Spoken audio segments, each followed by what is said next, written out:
मैं आप सभी से एक ही निवेदन करूंगी, अगर आपके घर में बेटी है तो आपकी बेटी जीवन में जो भी आपसे मांगे उसे दिला देना, क्योंकि पराए घर में जाकर के बेटियों को क्या दिया जाएगा, क्या नहीं, कैसे लोग मिलेंगे, ये कोई नहीं जानता।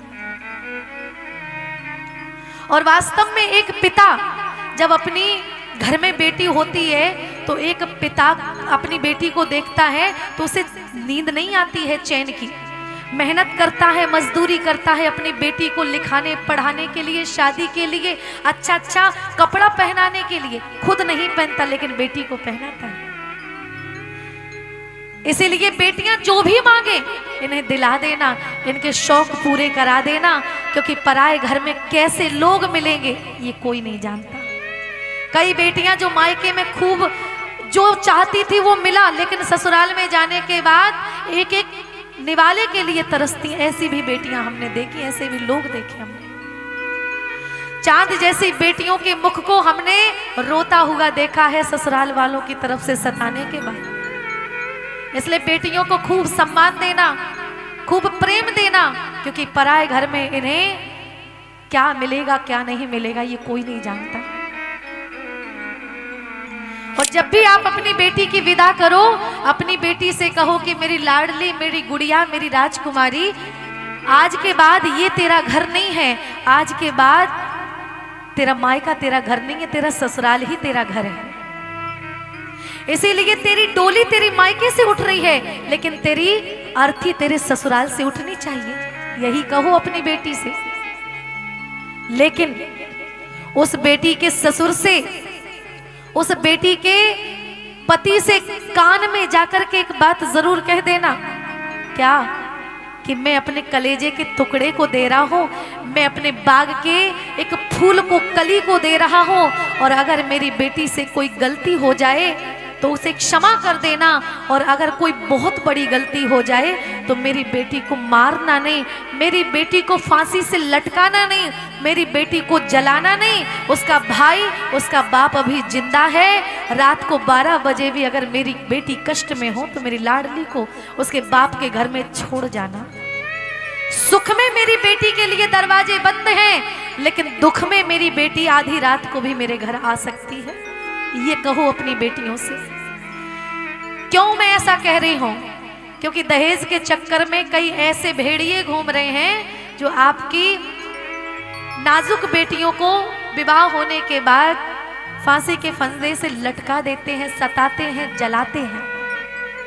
कानपुर की सत्य घटना है, जब एक बेटी की शादी हुई, उसके पिता ने ससुराल वालों को, अपने समधी को, अपने दामाद को सोने की चेन दी, सबको सोने की कोई ना कोई बारातियों को वस्तु दी, सबको कपड़े दिए। और जब विदा हो गई बेटी, ससुराल गई, तो न जाने ऐसी कौन सी बात पड़ गई कि उस बेटी को घसीट घसीट करके मारा, जला दिया, जला करके रोड के किनारे फेंक दिया अर्धनग्न रूप में। सवेरा जब हुआ, पुलिस वालों को वो बॉडी मिली है, और चिन्हात करने के लिए, पहचान करने के लिए जब मायके वालों को बुलाया है, सूचना मिली, तड़प तड़प करके आए, रोने लगे।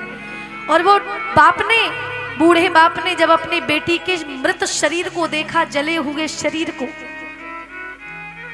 तो वो बाप थरथराते हुए हाथों को जोड़ करके अपने समधी के पास गया और जाकर के बोला कि समधी जी, मैंने आपके बारातियों को कपड़ा दिया, सोने की कोई ना कोई वस्तु दी, गाड़ी दी फॉर्च्यूनर, लेकिन मेरी बेटी से ऐसी कौन सी गलती हो गई थी कि आपने उसे जला दिया। ठीक है, जला दिया था, ठीक है, लेकिन जब मैंने पूरे बारातियों को पूरा कपड़ा लिखवाया है, तो अगर मेरी बेटी को जलाना ही था तो मुझसे कफन भी मांग लेते। क्या मैं अपनी बेटी को कफन नहीं दे पाता?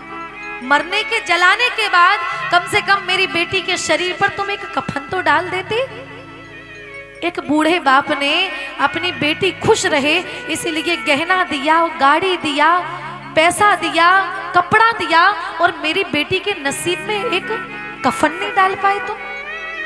तो ऐसे ऐसे भेड़िए समाज में घूम रहे हैं जो पैसे के चक्कर में 4-4 शादियां करते हैं। बोलो जय श्री राम।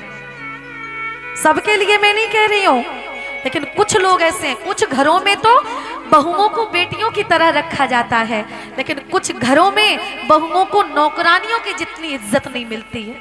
अगर बात सही हो तो मेरी मैया एक बार ताली बजा दीजिए। हाँ, बात सही है ना? हाँ, जबकि एक बेटी सर का ताज होती है, पैरों की जूती नहीं। जिस घर में बेटियां खुश रहेंगी, हंसेंगी, खिलखिलाएंगी, उस घर में सदा लक्ष्मी वास करती है।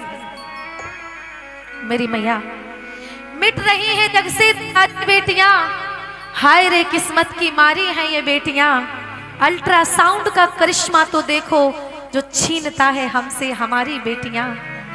कुछ बेटियों को गर्भ में ही मार दिया जाता है, जैसे तैसे पैदा हो जाएं तो दहेज के चक्कर में जला दिया जाता है। बेटियों की क्या दशा हो रही है आज समाज में, ये आप लोग जानते नहीं हो। बेटे कभी भी डस्टबिन में नहीं पाए जाते, बेटे कभी भी बाथरूम में पड़े हुए नहीं पाए जाते, बेटे कभी भी नदी के किनारे पड़े हुए नहीं पाए जाते, लेकिन आए दिन आप देख लीजिए बेटियों को कचड़े में पाया जा रहा है, बेटियों को डस्टबिन में, नदियों में पाया जा रहा है, क्योंकि बेटी कोई नहीं चाहता। मेरे भगवत प्रेमियों, जबकि बेटा बेटी में कोई अंतर नहीं होता है। ये तो हम और आपकी सोच है कि बेटा बेटी में अंतर होता है। बेटी बहुत प्यारी होती है, हो सकता है बुढ़ापे में आपको बेटा खिलाए या ना खिलाए, लेकिन बेटी, अगर बेटी के घर में जाओगे तो 2 रोटी वो जरूर देती रहेगी। एक बेटी थी, उसके 4 भाई थे, और उसके पिता की जब मृत्यु हो गई, शमशान में उसके पिता की अर्थी को लेकर के चलने लगे तो एक व्यक्ति आया, और वो व्यक्ति अर्थी को रोक लिया और कहने लगा कि भैया ये जो मर गए हैं ना, इनके ऊपर हमारा 15 लाख का कर्जा है, जब तक मुझे मेरे 15 लाख नहीं मिल जाएंगे तब तक मैं अर्थी आगे नहीं बढ़ने दूंगा। उस व्यक्ति के, मृत व्यक्ति के 4 लड़के थे, चारों ने अर्थी को नीचे रख दिया, बोले ये चले गए, ये जाने और तुम जानो, हम 15 लाख नहीं देने वाले। लेकिन जिस समय ये बात बेटी को पता चली, बेटी ने तुरंत अपने सारे गहने बेच दिए और 15 लाख रुपए इकट्ठे करके दे दिए, बोले ले जाओ, मेरे पिता की अंतिम यात्रा बिगड़नी नहीं चाहिए। 15 लाख रुपए लेकर के जब वो व्यक्ति गया और जिसने अर्थी रोकी थी उसे दिए, बोले ये लो अपने 15 लाख रुपए और इन्हें जाने दो, अंत्येष्टि होनी है, अंतिम यात्रा है इनकी, रोको मत।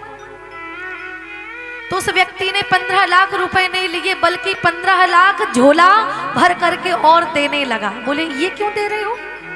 बोले मेरे भैया, जब मैं आया मैंने देखा ये तो खत्म हो गए, और मेरे 15 लाख इन पर नहीं आते थे, बल्कि इनके 15 लाख मुझ पर आते थे। मैंने देखा ये तो चल बसे, अब मैं ये पैसा किसको दूं? इनका असली हकदार कौन है? 4 बेटे हैं, लेकिन सबने हाथ खड़े कर दिए, हम नहीं देंगे। लेकिन धन्य है वो बेटी जिसने एक बार भी नहीं सोचा और अपने उतार करके, गहने बेच करके, और पिता की अंतिम यात्रा बिगड़े ना, इसलिए पूरे गहने बेच करके 15 लाख रुपए लुटा दिए। ये लीजिए, ये उसी को जा करके दे देना। और धन्य होता है वो पिता जिसकी ऐसी बेटी होती है जो अपने भाइयों से भी ज्यादा अपने माता पिता को प्रेम करती है। बेटा एक कुल का नाम रोशन करता है, लेकिन बेटियां 2-2 कुलों को नाम को रोशन करती हैं। और जब एक बेटी विदा होती है तो वो बेटी पूछती है कि जिस घर में मैं 20 साल तक रही, आज उसी घर से मुझे पराया किया जा रहा है, ऐसा मेरा क्या दोष है? कैसी परंपरा है ये, कैसा विधान है, आधा यहाँ आधा वहाँ, दोनों है अधूरे। ससुराल है पूरा और पीहर ही है ना पूरा। क्या आपका भी प्रेम अधूरा है बाबूजी?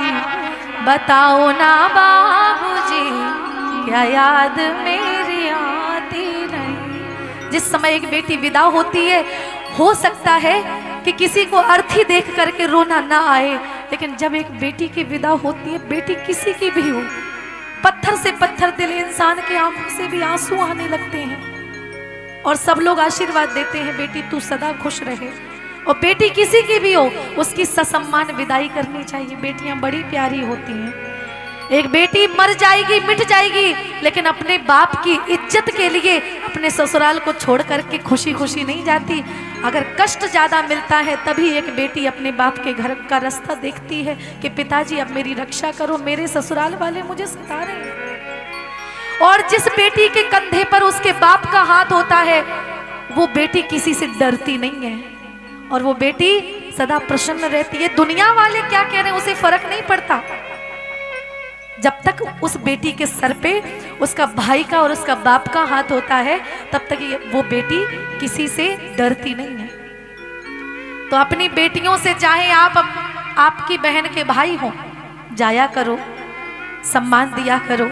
और जब एक बेटी विदा होती है तो अपने पिता के गले से लग करके पूछती है, भाई के गले से लग करके पूछती है कि मैं ऐसे घर में जा रही हूँ जहाँ मैं किसी को नहीं जानती हूँ, मुझे विदा क्यों किया जा रहा।